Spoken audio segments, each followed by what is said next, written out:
So, good afternoon, everybody. Let's see, doing something a little different today, a little out of the norm. Running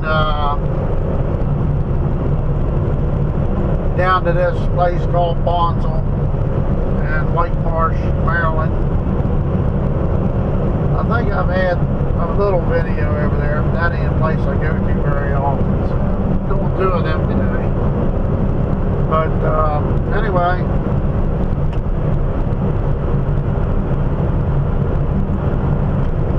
thought I'd share the story with you guys that how I got into trucking. I don't think I've ever said anything about that. If this thing's view or not, doesn't matter. It's gonna pop back down anyway.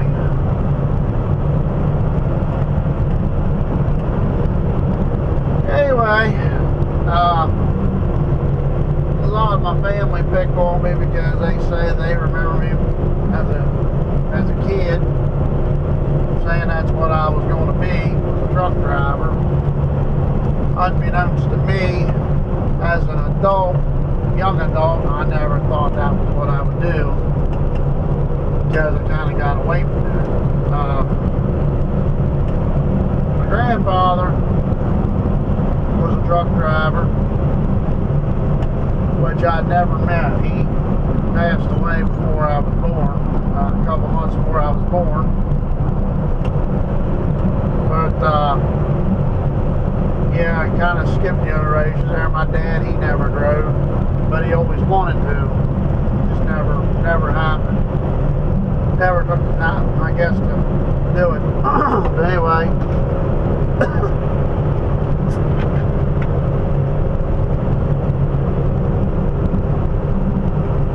What got me into wanting to drive, I guess you'd say, more so than anything,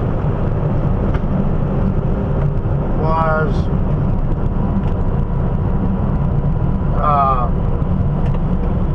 my uncle, Kenny. He come from a family of truck drivers, owner-operators.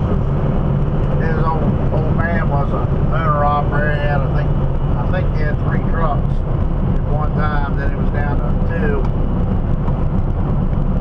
He used to pull dump trailers. Matter of fact, they hauled coal to a lot of these places that I picked cement up out of today. So, yeah, just being around him coming by the house, blowing air horn and all that stuff, yeah, as your kid, it's just exciting to you. But I guess all in all, that's what got me into it. My first job, I worked at a gas station, and the guy that hauled fuel into there, the company he worked for, he actually was a friend of the family. So I grew up in a small town of Hancock, Maryland, so everybody kind of knew everybody. I guess that's where I noticed I was excited about that stuff. He came in there, and he parked his truck right there at the gas station. He only lived down the road a couple miles. They let him take a truck there with him like that. And I don't know if you ever wondered, when he get in his truck, there wouldn't be no air left in it. So I got there, like I said, even as a young adult, I'd bleed the air off the air tanks, take the water off the moisture out of the tank stuff, just playing around, just, I don't know, just something excited me, I guess, I don't know. And lo and behold,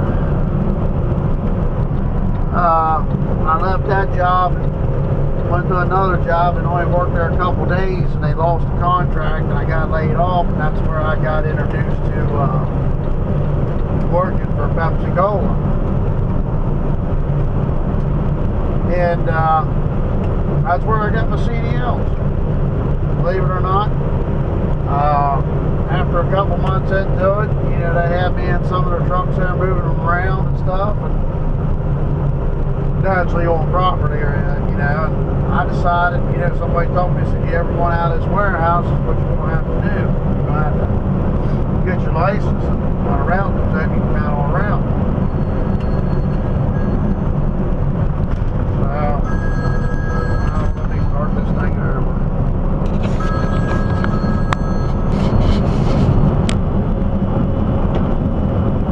Okay, guys, sorry I had a phone call there I had to take. But anyway, we're over on 70 now. I think I let off there. I was in Pepsi. And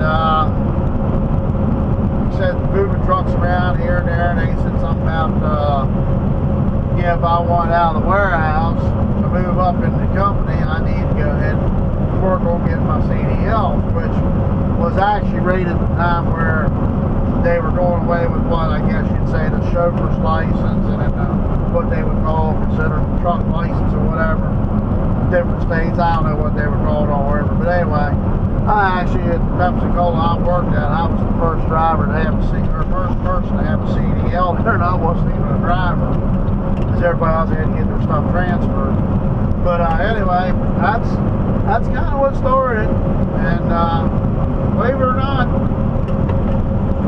kind of sort of a self-taught driver. I mean, I had some people give me some pointers, you know, guys have been driving for a long time, you know, mainly the guys that did the transport that was actually driving 18-wheelers.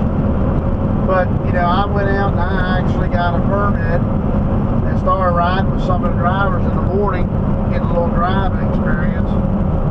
And eventually I got my license and I got a Class B. Everybody told me I was stupid to do that, which I didn't know. I mean, back in, they pretty much, that's what they had, mostly straight trucks. They had, I think, I don't know, I think there was like 18 routes and 3 on-premise routes, which was syrup and stuff. And pretty much all the routes, and we had like, I think, four goosenecks at the time, tractor trailers. So, anyway, I had my Class B's for about, I think it was about 5-6 months, something like that, and I decided to upgrade to a Class A. You know, them boogers made me do everything over, the general knowledge, the air brake and all, and I didn't understand all that, but that's what they made me do. So I basically took the CDL class twice. I mean, the whole thing, the whole written part and everything. So, anyway, that's kind of how I got into that. Now here it is, 22 years later. Almost 23 years later, and I've been an active driver the whole time. I went from driving a Pepsi truck, straight truck, to a little gooseneck, to driving their bulk trucks. You know, and from there to drove Coca-Cola stuff. Then Florida, I drove for RC Cola. I drove for a couple beer distributors. I mean, this is all route work. So, about 12 of my years of driving was doing that style of work. And lo and behold, I was at a beer company, and one of my buddies, he got on one of the company's dispatch. You need to come over and try this, the way you ain't breaking your back all the time. So that's what I did. I went to work for a company, driving, and the rest has been history, basically. I've been doing this sort of driving ever since. Been in a couple little accidents here and there over the years, nothing real serious. My first one was with Pepsi Cola. I was turned into a stop, didn't see a car coming, we hit on. That sounds bad, but it really wasn't all that bad. It didn't really hurt anything real bad. It was a heat. Scared the crap out of me, though.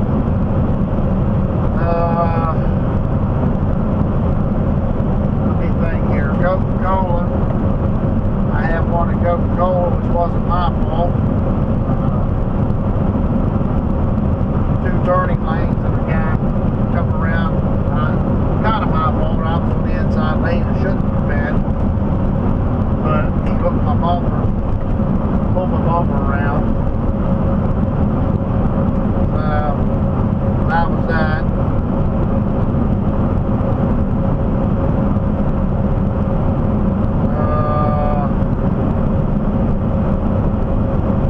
Trying to think what other ones I've been involved in. Driving for a company doing this painting work.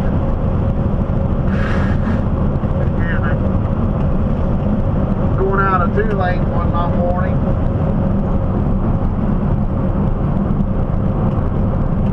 And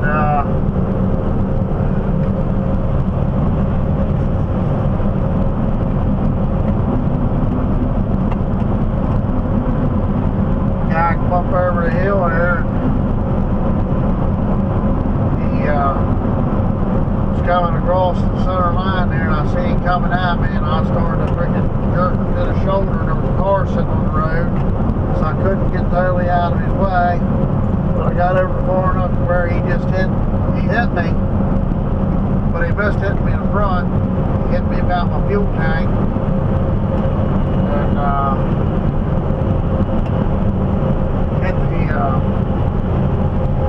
hit the front axle or the back axle. Hit the back axle on the tractor, broke the spring, hold the airbag and everything in place, ripped it loose, busted the tire and rim, and bounced off that, hit the front axle on the trailer, and busted the tire and rim on that. Yeah, of course now, gee, I guess like his door and stuff actually caught the fuel tank and ripped the steps and stuff off the tank. So needless to say, it wasn't drivable. But yeah, that incident. Then I was driving for another company pulling dump trailer, and I was turning left at an intersection, and some guy ran light. He plowed me good. Jackknifed me in the intersection. He went underneath my trailer. I was pulling dump trailer, and tore his stuff all up. Tore trunk up pretty good too. Yeah, so that really scared me because it was dark out when that happened. I mean, that was a pretty good one. And then here at this company, I have one a couple of years back. Driving down the road just like this right here, a guy came over in front of me, took away my cushion space. It was like right here, like in a ramp, but it was 2-lane. Guy came out, didn't yield, come right in front of me. He slammed on the brakes. I had 3 or 4 cars on my left.